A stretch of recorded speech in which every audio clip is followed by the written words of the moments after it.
Hello, Antioch Community High School. My name is Caleb Kozaborski, and welcome back to your weekly weather forecast number 4. To begin off, here's some weather history. About 6 years ago, during this week, we had Hurricane Maria, a Category 5 hurricane that occurred during the hyperactive 2017 season. We had Maria, Irma, I believe, Harvey, very dangerous storms in that general season. Luckily, this season's not been too much, so let's hop right into next week. Now, special week about this is it's homecoming week. So we start Monday, and the theme is music genre. So wear a music genre, have some fun with it, explore the creativity that you have.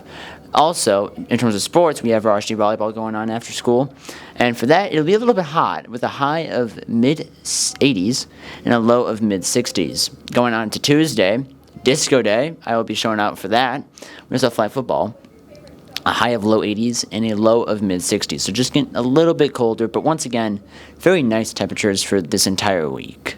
Going on to Wednesday, Barbecue Dad versus Soccer Mom. I believe this is an actual new one. I'm going to love it. We have varsity field hockey also after school. And it's just a little bit hotter with a high of mid-80s and a low of mid-60s. Thursday, it's Decades and Toga Day for the seniors. And we also have the homecoming parade. For that, it's with a high of low 80s, a low of mid-60s.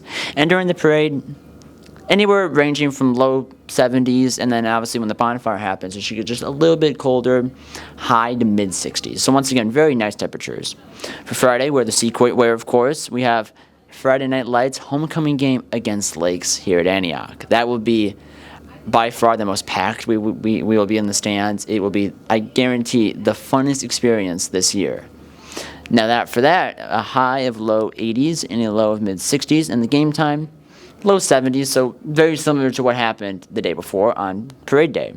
Saturday, homecoming, we have a high of high 70s and a low of mid-60s. Obviously, homecoming, so you're going to take photos. It's pretty nice temperatures, all things considered. And then, obviously, when the dance does come, and obviously when it ends, it'll be just a little bit chillier, but nothing too bad. Going on to Sunday, we have a high of mid-60s and a low of low 50s. You're going to see as the very start of the week, very nice and hot, and then right near the end, right after homecoming, we actually drop significantly. Now, that is from a cold front that will be passing through. Do I expect rain with the system? Possibly some rain. I know that we are on track this month to possibly have no rain at all. I know we had just a little bit of sprinkles in the very early start of September, but in terms of how dry this month has been, extremely dry. But that's the only thing you need to worry about this week is the cold front coming through Saturday. Now for that, this only shows up until Saturday. So you're going to see we are incredibly above average, and they're incredibly confident that we will be above average in temperatures. So once again, that's just kind of explaining what's happening and how it is compared to the norm of, September weather. Going on for the precipitation, if you really want to push it, we are actually going to be in a very slightly dry spot. But this says about normal, but once again, we've not been getting that much. So it's very up in the air. Going on to the Atlantic and Pacific hurricane seasons, let's hop right into the Atlantic Basin. Right here in the Atlantic, we had Hurricane Francine, a Category 2 hurricane, make landfall in Louisiana. We have 2 points of interest down in this is the main development region, so near the Caribbean. That's the MDR, we call it, all the way from where Africa is down past. We have what is now Tropical Storm Gordon. That might persist somewhat. You see where the 7 is? That actually is now a tropical storm.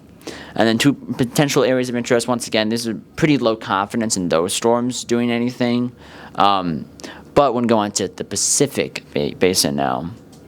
Here we have 9E. This is a depression, a tropical depression. Possibly could become a tropical storm. Once again, really not that much to worry about in terms of what it is. Now we also, as I did mention, we had Hurricane Francine make landfall in Louisiana. So let's hop right into the statistics about that. So here's Hurricane Francine. You see the orange down at the very in our graphic. That is hurricane force winds. Around that is tropical storm force winds. And then I believe the area is like gale force winds. So above average winds. Now, Louisiana has been very unlucky in the past. I think it was 9 years they've had 6 landfalls of hurricanes, all ranging from Category 4s to Category 1s to tropical storms. So once again, they've been hit hard, and it's very unfortunate to see this happening.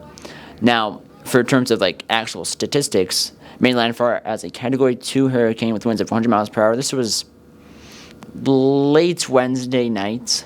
So it happened overnight, and then obviously went to Thursday and also today, where it's kind of causing rain in Tennessee areas.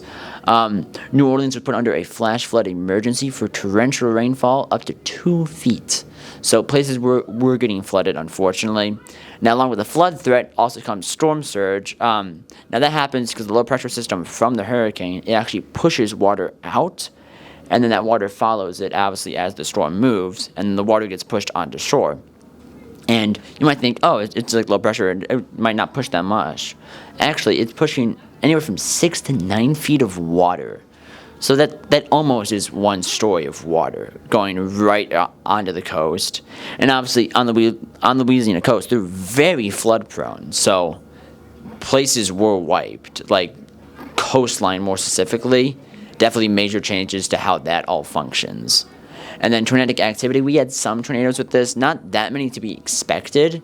Some tropical storms have more than others, but for this, just some tornadoes happening on the Florida Panhandle into Alabama, maybe like 1 or 2 in Mississippi. So once again, not too bad tornado-wise, but obviously the tropical threats obviously pose, I think, the biggest threat in terms of this system.